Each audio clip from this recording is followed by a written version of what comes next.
Novus, the new voice. Vox Novus, the new dimension. Vox Novus, thought and movement leaders who will share from their experience and offer tools to help us navigate our rapidly changing world. My name is Victor Furman. Welcome to Vox Novus, the new voice. I've interviewed many unusual characters over the years, but this week my guest has 4 legs. My guest this week on Vox Novus is Spirit the Cat. Spirit, along with his Mombly, Cac Young, joins me to share his journey from lost kitten on the mean streets of South Central LA to adult cat and bliss in his forever home with Cac. You can find out more about Spirit and Cac on Mombly's website, cacyoung.com. They joined me this week to discuss Spirit's new book, My First Autobiography, From Street Life to Sweet Life. All proceeds from the sale of the book go to support Spirit's rescue home, the Kitty Bungalow Charm School for Wayward Cats. Please join me in welcoming to Vox Novus, Cac Young and Spirit the Cat. Welcome. Thank you very much. Thank you. Oh, Spirit, it's so nice to hear your voice. Thank you for joining us today and sharing your wonderful story. And I understand that this is your just past your first birthday, and a belated happy birthday to you. Thank you. You're very welcome. How does it feel to be so grown up now? Oh, I don't know. It's really hard because some days I am still a kitty, but I want to be a grown-up, and so I don't know what to do some days. I can understand that, because as you emerge into your adulthood, there are so many wonderful things in kittydom and childhood that you enjoy. And I remember that feeling the same way when I was growing up. So let's start with Mombly. You call Cac Mombly. Let's start with Mombly first. Cac, we need to start with a mini bio from you for listeners meeting you for the first time. Please share your path and how you became such a prolific author. Oh, my goodness. Well, thank you. I was in show business as a person going up the ladder for 30 some years. And I started as a production assistant with Dick Clark Productions, and I worked my way up to become eventually head of television development for Universal Studios. And what were some of the programs? What were some of the shows that you worked on? Oh, my goodness. Well, I worked on Circus of the Stars, which was fun. I did a lot of actual cooking shows. I produced for Procter and Gamble in the 80s when we took everything to cable for the first time. I did the People's Choice Awards. I produced General Hospital for a few years. I had 4 little series, little homemaker type series on the air for the major sponsors for about 6 years in the 80s. And then I co-founded and co-produced the Showtime Comedy Club Network for Showtime. We did 5 specials, all-star specials with comics. And I was a stage manager on the Cher Show. And let's see. There's so many other shows. I directed the Bill Maher Show for a little time. I directed As the World Turns for a couple of episodes in New York. I just got to bounce back and forth. Oh, and I did direct the very first concert that MTV had in-house in the early 80s. Yeah, their very first concert. That was fun. And I did a lot of shows out of Las Vegas. I produced a show with Raquel Welch, and just always a lot of stars and a lot of things. I did some work in Australia and New Zealand as a producer director. So I just kind of went all over the world. Spirit, how does it feel to have a Mombly who was in showbiz? Very intimidating, because I'm just a kitty. I can understand that.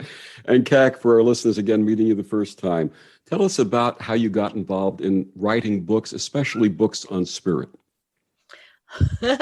Well, I was just the typist for Spirit's book. It's his autobiography. So Right. I just simply, he watched me write other books, and then he decided that he had a lot to say as a young kitten. And certainly he wanted to protest some of the things that I was asking him to do. And so he had needed a voice. Absolutely. But when I say spirit, I mean the books that were spiritual in nature. Ah, the spiritual books. Yes. Well, when I was working in show business, a major event happened one morning at CBS. The head stage manager dropped dead in front of me. And it was shocking because he was an ex-dancer, and he was very energetic, and he just, boom, heart attack, gone. He was only 55. So I decided that I needed to learn how to take care of myself if I was going to stay in this industry where the hours are long and the pressure is high. So I began to study other things. And we have a thing called a hiatus in show business where you work really, really hard in production for quite a few hours, and then quite a few weeks, and then you take about 6 to 8 weeks off, and then you come back and start the madness again. And it's all very wonderful working in show business. It's very creative and exciting, but it's also exhausting. So I began exploring other things, and I studied crystals, and I studied essential oils, and I studied health. My first doctorate that I got was in hypnotherapy because I wanted to be able to help myself and other people break habits that can affect your health. So I decided that I had to take the reins in that area. And I was really able to incorporate wellness and Qigong and Tai Chi and yoga and all of these things I was learning.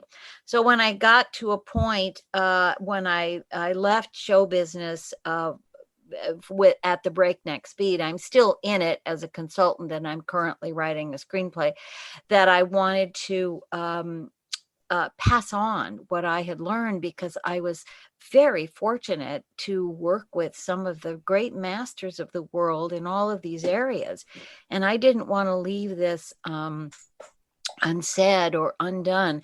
And I wanted to pass along their wisdom and mine and leave it for the world, as a legacy. So that's how I started writing. I said, gee, people can learn from this. Absolutely. Now, this collaboration with spirit is not your first foray into cat wisdom. Tell us about your other works in this category. Very well done. Well, in this category, I wrote another book called The 1 Minute Cat Manager. And that was because Lucy, my cat, was a very special kitty. And when I took some of my jobs on the road, oh, that is Spirit making a copy, what you hear in the background. He's getting his press releases out.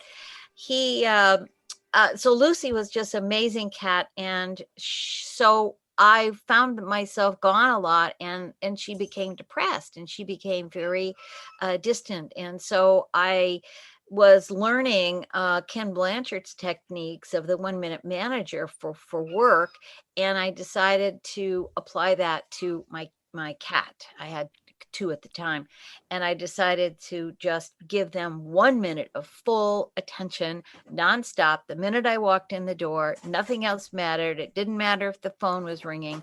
They had that time. And then I began saying, okay, well, they're 1 minute here, 1 minute there of just full attention. And it's amazing because you can pet them and be reading the newspaper, but that's not the same as you concentrating fully onto them the whole time. So I learned that that was a little magical thing, and I did it morning and night, and it worked. They were satisfied emotionally. And I also used Bach flowers with my cats at the time because I found that that's a gentle vibrational way to give them a little boost in the areas that they are feeling. Cats really run on an emotional layer. That's what propels them. And if we get in behind their eyes and can understand what's happening inside of them, we have a real good chance of deepening our relationship with them and helping them cope with life and stresses, especially if they've been feral or if they've been abused, or when they come into your house, you may or may not know their background. So sometimes they need a little help emotionally. And I always turn to the Bach flowers because it's a gentle, non-medicine way to help them adapt and adjust. Now, we hear Spirit in the background printing out his press releases and speaking to us in squeak speak because he Yes, doesn't meow, he speaks in squeaks, right? that is correct. He does not meow. He squeaks, and he's just kind of adding the punctuation to what I'm saying. He's an extremely participatory cat. There he Uh, is now. Absolutely. I wonder if the 1 minute manager technique had to be extended a little for Spirit. Yes, it did. There's a lot of things that had to be extended. You just keep stretching that rubber band for him. He's a unique character, and he's extremely feral. He started out on the streets of South Central Los Angeles, and he had to fend for himself for quite a few months until Kitty Bungalow Charm School for Wayward Cats found him, trapped him, and attempted to domesticate him, and then put Absolutely. him up for adoption. Now, Spirit's book is entitled My First Autobiography, From Street Life to Sweet Life. And as you mentioned, he had a rough start growing up in the streets of South Central LA, which he refers to as the Hood. Spirit, I know this was a long time ago in cat time, but please share some of your memories of being on the street. Oh, yeah, okay. Well, the first thing that happened was that um, my sister was taken from me. My brother and I, Albert. Well, I guess no, that's wrong. My mother didn't show up for a while, and we didn't know what had happened to her, and she was just gone. And so we were really scared, and we had to hide. Mostly we had to find places to hide because there's big trucks and lots of noise, and people everywhere, and some people tried to catch us, and so we'd have to run, and mostly we had to hide, and the three of us together helped. We didn't part very much at all. We just stayed really close because we were also cold at night. So my mom when was gone, and we got very hungry, and so we would smell things in the air and go that way and find a restaurant or even trash cans. And I mean, we tried everything. We were ready to eat everything. I even drank a Coca-Cola once, and it was hard. And then Gracie wandered into a yard, and this little girl said, "Oh, mommy, I love her. Can I keep her?" And the mom said, "No, no, you can't have a kitty." And so we said, "Gracie, come back." And then the little girl snuck her inside, and all we ever saw was Gracie through the window after that. But then it wasn't safe to be at that house, so we had to go find places to hide. And Albert and I were very scared. But there was this one place, this one restaurant where a nice old man helped you out. Yeah, he was so nice. Oh, he was so nice to us. He was so good. He would give us chicken, and he would give us scraps of things. And oh, Albert and I were so happy. We were so happy because our tummies were full, and he was so nice to us. And then we kind of got used to that, and then one night he didn't show up, and we were hungry again, so we didn't. So then we thought, okay, next time we'll just take some extra food if we can with us. But we were trying to share because there's a lot of other cats and kittens out on the streets too. It wasn't just us. Absolutely. And eventually, that very nice old man, recognizing that you and Albert needed some special care, arranged for you to be taken to the Kitty Bungalow Charm School for Wayward Cats. Tell us about your first home. Well, yeah. it was scary at first because we had to be trapped. And I've now learned that trapping is good, but it was scary because we thought there was just food in that cage. And we went in there, and then this back end kind of closed on us. And then we cried and cried. And then it was a couple of hours, I think, until they got us and put us in a truck and took us, and we went to a place, and it was dark, and that's when they let us out, and then they put us in another little side room, but we could hear other cats, but we were in a room together by ourselves, and we were both really scared, really, really scared, because we didn't know where we were, and we thought they were going to kill us. I can understand that. But tell us about the voice.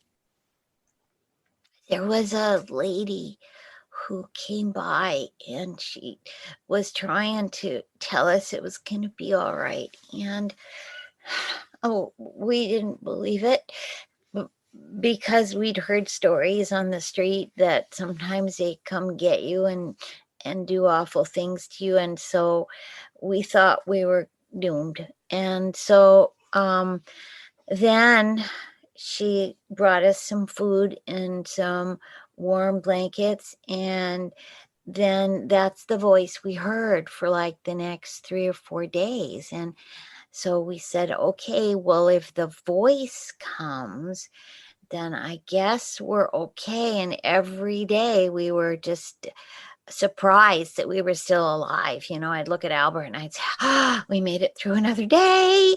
And he would say, yeah. So that's what we did. And one day you and Albert went to the vet, but you didn't know what the vet was. What was the vet about? Oh, I'm still mad about that. The voice came and got us and took us into another room, and there was a lady in a white coat and another person, and they just handled us all over and poked us, and they did a whole lot of stuff to us. And then they gave us shots, and that hurt. That really hurt when I got these shots, and Albert got them too. And then we just looked at each other and said, see, it's awful. We knew the worst was coming, and we thought, this is how they kill us. This is how it happens. They shoot us through full of stuff, and then we went back to our room, and we just cuddled up real tight because we thought the end was coming. But you found out that it was actually for your own good. Yeah, I guess. I still don't like those shots, and I don't like that lady in the white coat, though, at all. And tell us about your first experience with having a nice place to poo. Ooh, well, Mom, when we had our mom, she would just kind of help us take care of that. And we'd just go anywhere we wanted. She taught us how to cover up the poop part. But, and sometimes we couldn't because it was outside or it was on a sidewalk, or, it wasn't as nice as I now know it can be. And there was these little kind of boxes, and they had like little sand in them, and so we got to go in there, and that was nice because it was the first time we got to poop in a place that we could cover it up, and it wasn't smelly, and it was real nice. That was better than before. So you had the voice, and you had the nice food and a nice place to poo. But Yeah. then your brother Albert was adopted. What a catastrophe. How did you feel when this happened? I was so sad. I loved Albert so much. I loved him. He was my best friend. And I don't know why they couldn't keep us together. I don't know why. I still think about him and I love him so much.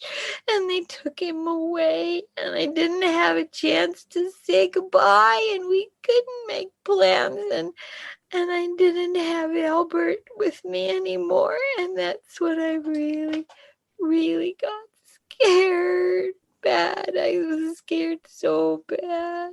And I totally understand and have total compassion for you. If you could talk to Albert right now, if Albert was listening to this program, what would you say to Albert? Oh, I'd say, hi, Albert. I love you. I miss you so much. Please come back.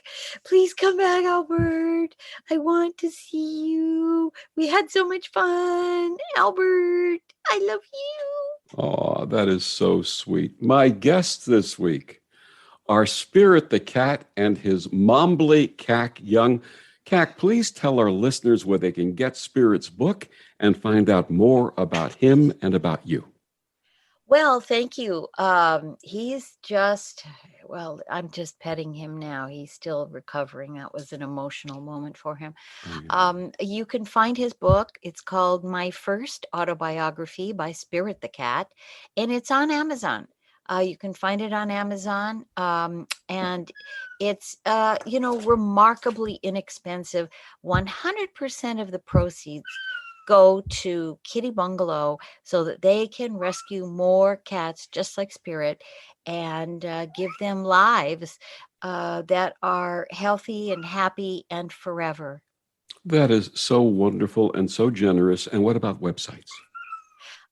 Well, yes, you can find it on my website. He has a page on my website, and go to CAC Young, that's KAC Young.com, and you can find all the books there. Just look on the little on the slider there, look for his book, click on that, and you'll find more about it. And there'll be a link to Amazon as well. Or you can just find it yourself under My First Autobiography by Spirit the Cat. And we'll be back with more of Cac and Spirit the Cat after these words on the Om Times Radio Network.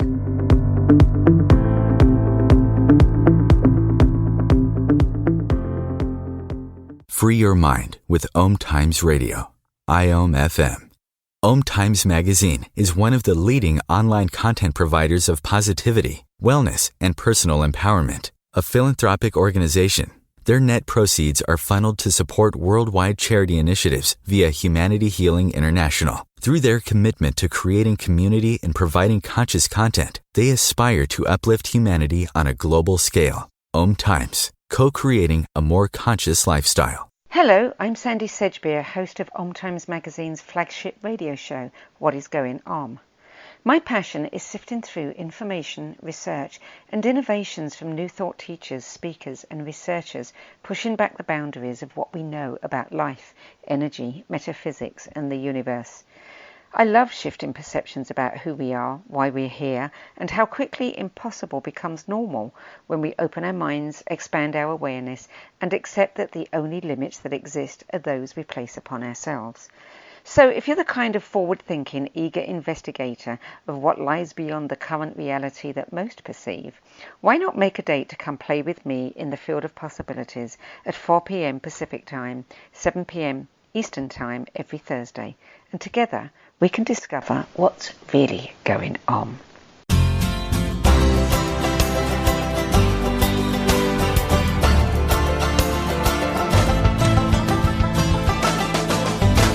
Back on Vox Novus, my guests this week are Cac Young and Spirit the Cat. Spirit, you also aspired to have what you call a forever home. How did this unfold?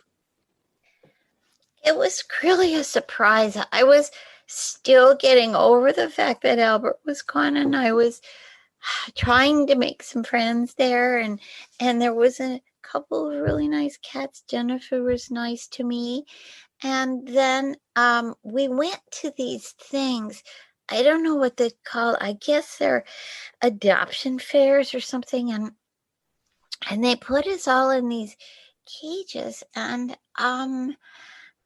so I was in a cage, and I watched other cats go out into another room and then come back. It was very confusing.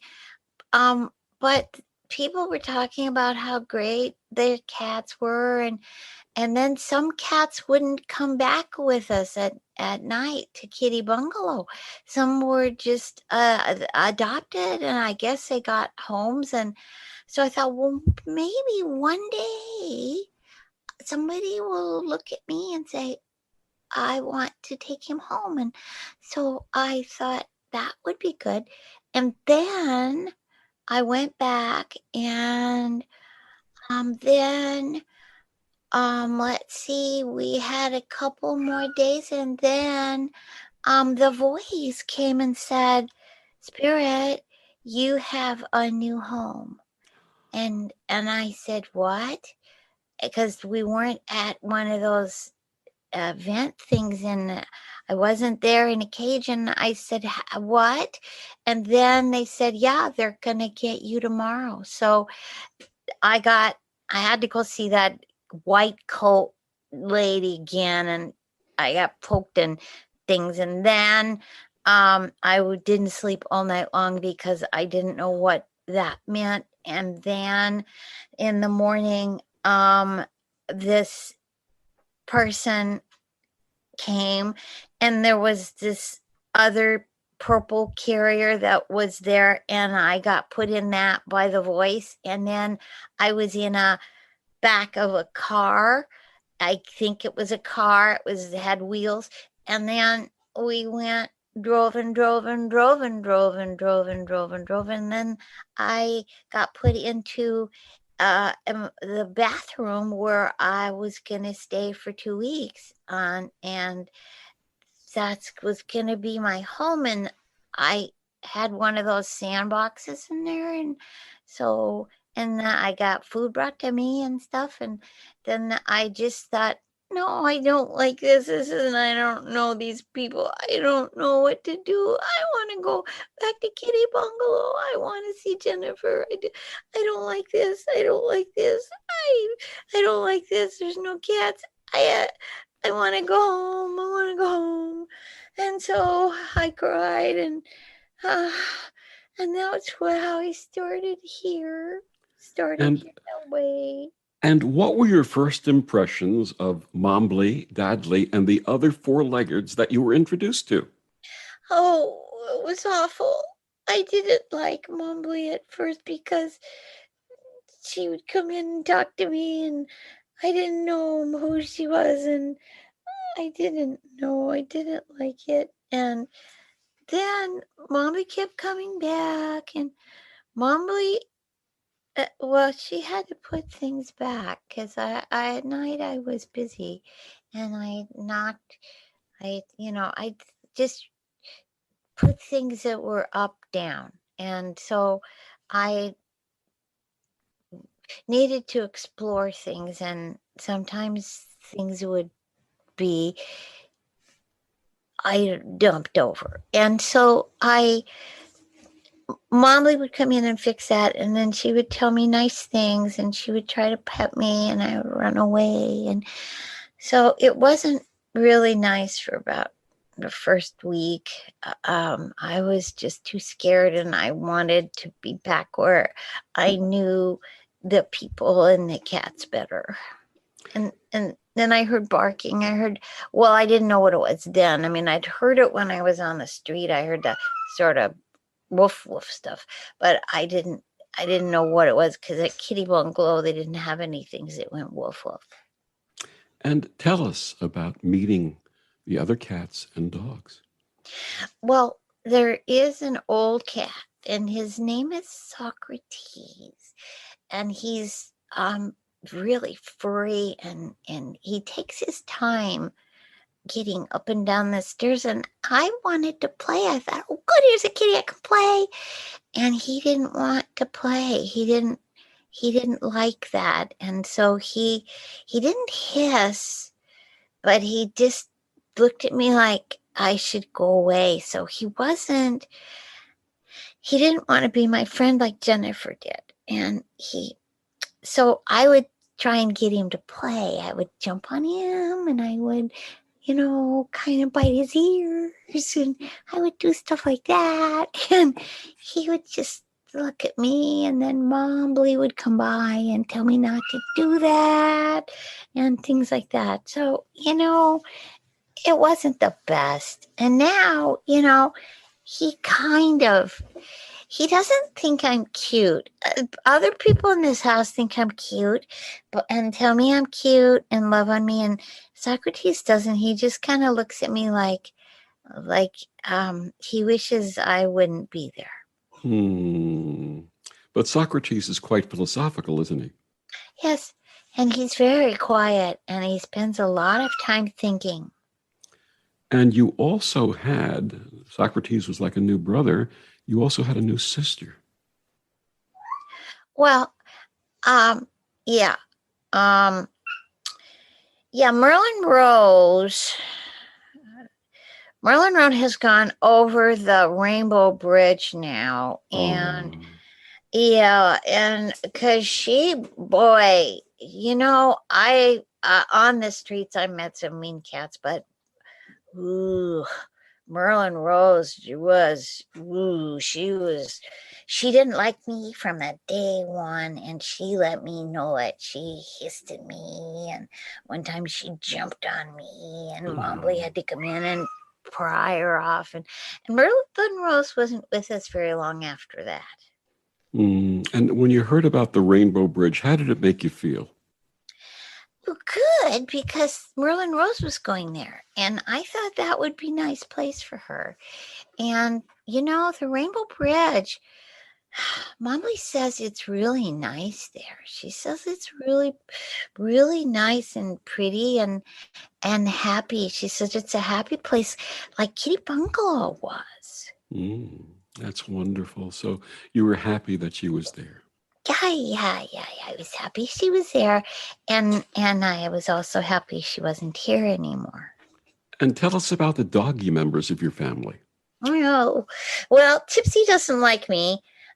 Tipsy chases me, but then Mombly says that I bring that on, that I do things on the staircase, and I flip my tail, and I kind of twist around, and I kind of, she says I taunt him, and I don't know. I'm just kind of playing. I'm playing with him, and then Tipsy will chase me, and then Mombly will yell, and then we have to stop. But Tallulah is fun. Tallulah's nice. Tallulah's real pretty, and she's got a big fluffy tail, and we can sit together, and nothing happens. We just kind of can be in the same room, and that's it. I tried to play with Tipsy's toys once, and that made Tipsy really mad. I can understand that. Now, Mombly shares that you love to kiss. You're a kisser. Did you ever try to kiss the dogs? Yeah, once. Once I did. Tipsy was sleeping. He was sleeping in his big pad. And I went over there and I thought, what happens if I kiss him? And then Tipsy woke up and almost bit me. I can understand that. Mombly also shared that you were quite a night owl. Do you think that had anything to do with the fact that you drank some Coca-Cola, maybe some coffee at some point, or something else? Well, maybe yeah, probably because when I have treats, I get crazy. Mama says I go wacky. And so if I have treats, and I guess if any kind of those treat things, I like to run around. I like to run, like if I could run all the way around a room, like in a circle. I think that's really fun. And I only get halfway now, but I'm going to try to do more. And then I can go upstairs and downstairs real fast, and nobody sees me. Nobody can see me. I am like a streak, Mombly says. And she also says you are quite an acro cat. How did you develop your acrobatic skills? Well, when we had to find places to sleep on the street, I had to get into some really tight places, and so did Albert. And so we had to squeeze in places and then reach up places, and we had to do a lot of stretching and things to get in and out of where we had to be. Sometimes they were big pipes and things, but we needed to be safe from other cats that could hurt us or other people that might. So that's, I think, where we learned that. And then here at my forever home, I perfected it because I climb everywhere and I jump everywhere and I go up real high. And that's why if Socrates would play with me, we could both jump off things together. Absolutely. I understand that you have a first-class boudoir. Tell us about that. Oh, Merlin had it too, and so did Socrates. And there's an entire room that just says on a boudoir. And in it, we have our kitty boxes and we have a water fountain. I've never seen water kind of do that before, but it dances in the air. And then we have our little food places where they're little silos of food. We have 2 kinds of dry food. And then, so we can go in there and there's a bed in there if we want to, but it's an entire boudoir room just for us. And I love it in there. Sometimes I go there and just hide because nobody can find me. That sounds like you're living the high life. Well, I don't know what that means really, but I'm pretty happy now. I used to not be, but I'm pretty happy now. I like it here. There's squirrels outside. There's birds everywhere. I look, there's birds. And Momly puts seed out for them so I can see it. And then sometimes there's like a mouse outside and I get to watch them. And one mouse and I got to be friends. And then I learned that Momly relocated him and he now lives someplace else. But maybe he'll come back. I liked him. He had fur around his face. What were some of the lessons you learned in your first weeks with Mombly? I learned that Mombly's really strict about things. Like, she doesn't want me to dump my food over. And I thought that used to be fun. And I like to dump that over and then kind of eat all the way around the plate on the outside. And Mombly doesn't like me to splash water. And Mombly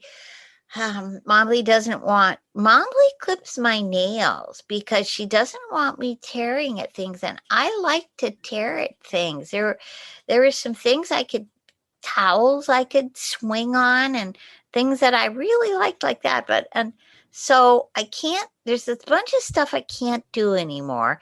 But I keep experimenting because you never know when Mombly's gonna be gone for a long time and I can maybe do some of those things. And not much happens. I mean, I did get grounded a couple times because I had to stay in one room for a couple days because I kind of made a mess someplace by tipping some things over. But most of the time, I just have to kind of watch it because Mombly is everywhere too, and she can see. She knows what I'm doing most of the time. So that's why I have the secret napping places, so I can go there and Mombly can't find me. And when Mombly catches you doing something, how do you cover your tail? First thing I do is say it wasn't me. It wasn't me. I didn't do that. And then generally I say, Tipsy did it. Tipsy, it's Tipsy's fault. Tipsy did it. And then Mommy says, Tipsy can't come up on this floor. So what I learned is that I can only blame it on Tipsy if it's downstairs. That sounds like it's very, very sensible, and you learned quickly. My guests this week are Cat Young and Spirit the Cat, the book, My First Autobiography, From Street Life to Sweet Life. We'll be back with more after these words on the Om Times Radio Network.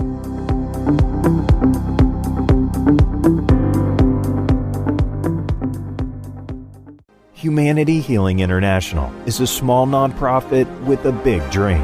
Since 2007, HHI has been working tirelessly to bring help to communities with little or no hope.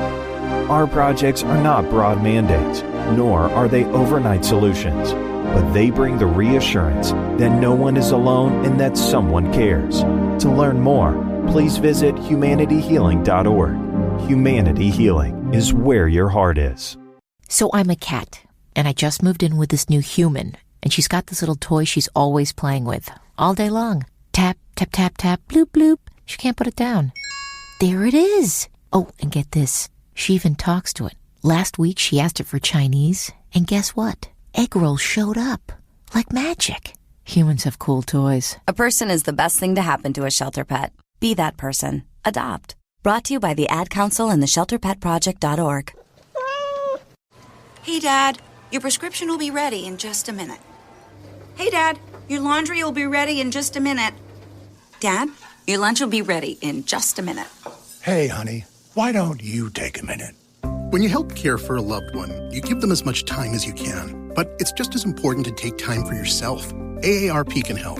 Find free care guides to support you and your loved one at aarp.org/caregiving. That's aarp.org/caregiving. Brought to you by AARP and the Ad Council. Ascending Hearts is no ordinary dating site, but a spiritual dating site with a purpose, to link you with your soulmate. We engineer the serendipity so you can trust that you will attune with someone that has the same matching vibration as you. Ascending Hearts, the conscious dating site for the spiritually aware. Try Ascending Hearts for free, ascendinghearts.com.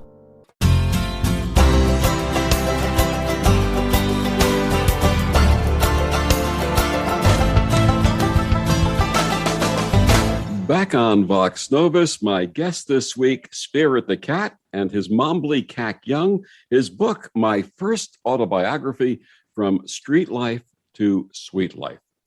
Cat, you had been a four-legged Mombly, both feline and canine, for many years before Spirit joined the family. How was welcoming Spirit into your home different, and was it more of a challenge?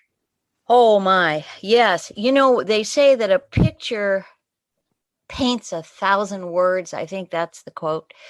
And that picture of him on Kitty Bungalow was a blip in the sand. There was so much more to say about him, and we got to learn about that day one.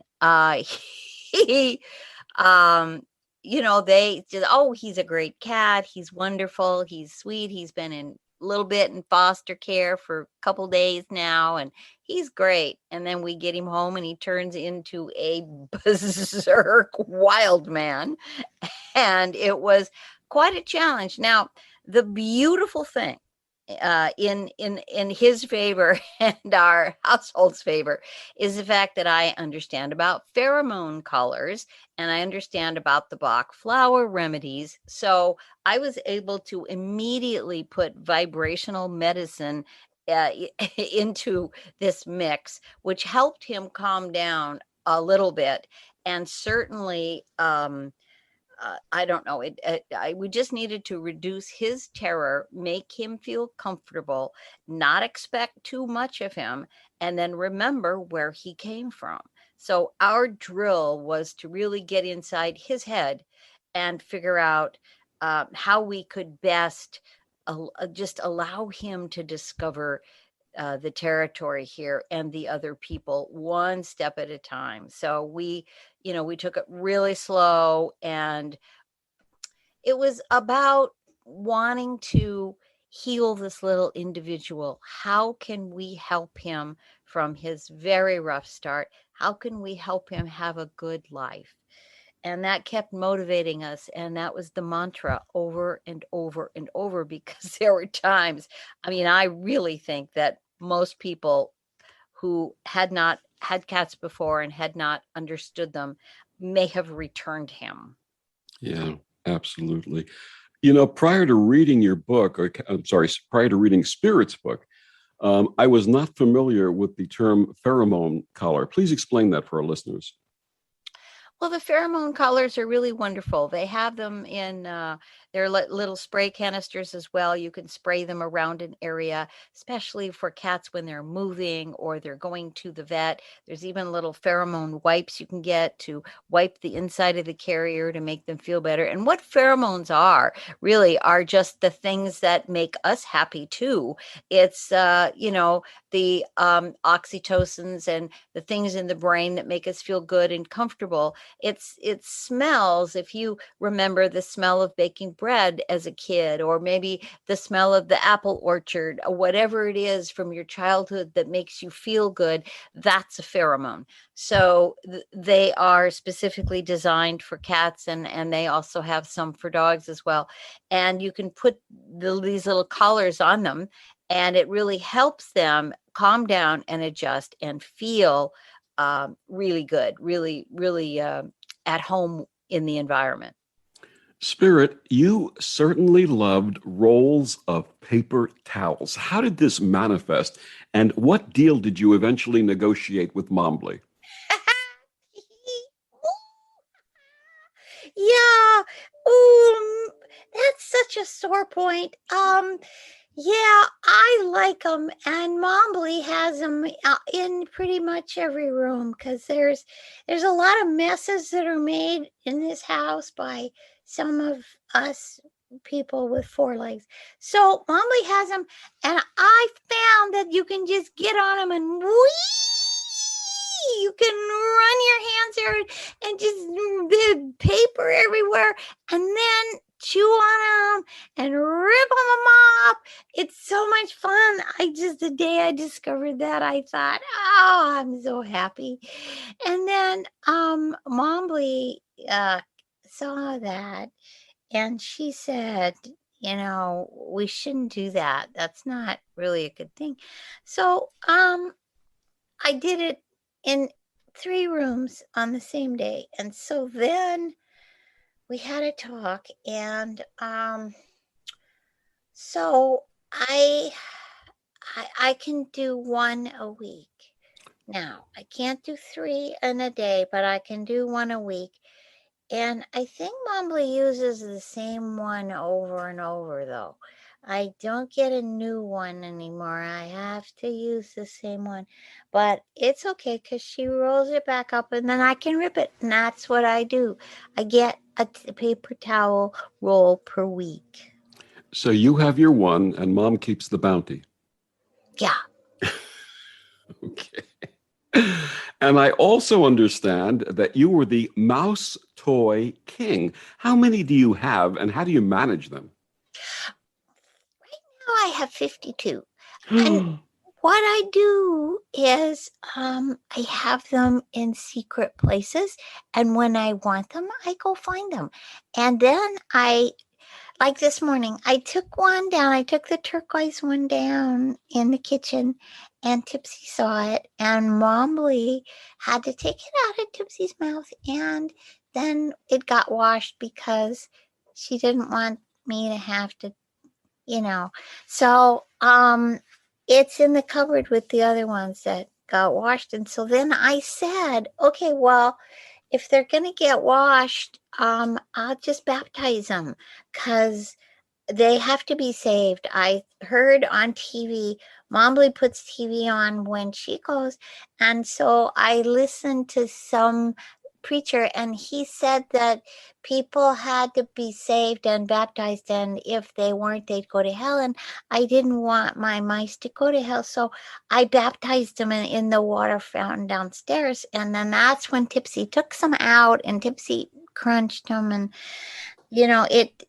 those ones are in the cupboard, and I can't get to them unless I'm real quick. Well, obviously you learned a catechism, so that's very, very good. Now, Spirit, tell us about the online education that Mombly suggested for you. Well, I like Simon Cowell. And so I was singing because I thought I should be on American Idol. I can sing. And so I was singing, and Mommy said, why don't you take a singing lesson teacher on the online computer since you like the computer? And so downstairs, I got a singing teacher, and I was singing, and Mommy recorded it, and then we sent it to American Idol, but I didn't hear back yet. All right. So Simon Cowell has a lot on his mind. Maybe he'll get back to you soon. We hope anyway.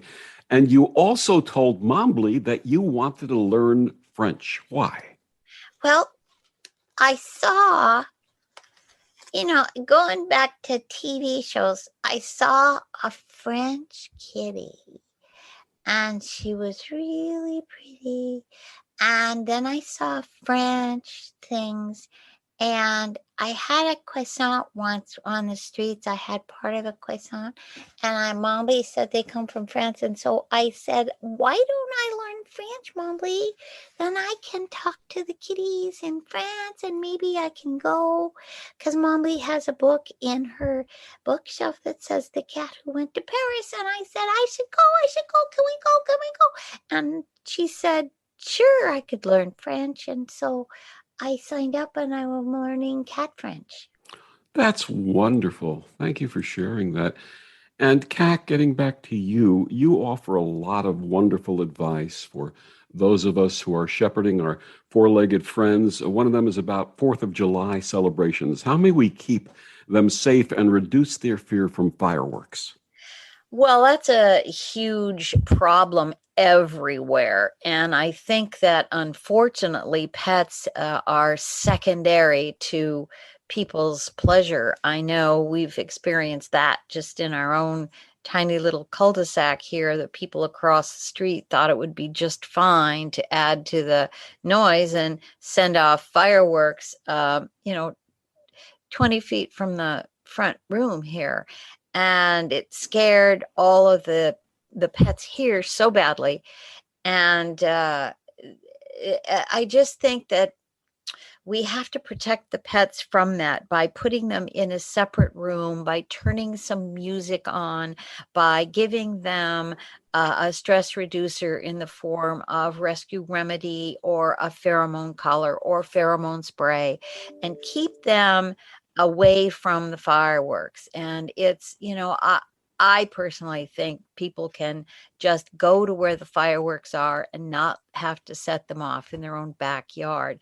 And if that was true, then it would save a lot of pets a lot of anxiety. And the shelters are full on July the 5th because pets get out, pets get scared, people are having parties, a pet darts out the door, some get hit by cars. It is just not conducive unless we are so aware that they are terrified, and to them it sounds like war, it sounds like gunshots.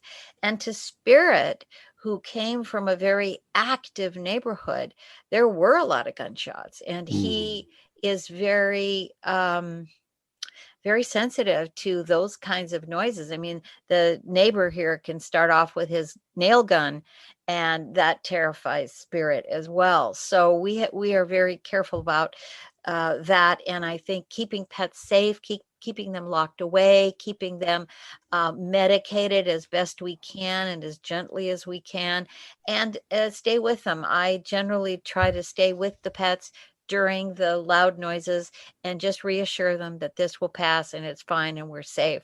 Many pet lovers do that. They stay with their pets. Some just leave them be, but at least they are maybe cognizant of the fact that they have locked them away and kept them physically safe. So yeah, it's very important. Anytime there are big festivities or even parades, pets get terrified.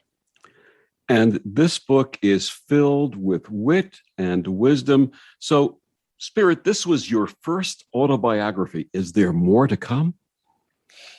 Yeah, I'm working on it now. I'm starting, there's just so many stories. All kinds of things happen all the time, and so we just write it up. I'll think of. I just do stuff, and then Momly does stuff, and then we talk about it, and then, so then I tell Momly what I'd like the story to be, and then Momly types it for me. That is so wonderful. My guest, Spirit the Cat, his Mumbly Cack Young. Cack, please tell our listeners one more time where they can get the book and find out more about Spirit and you.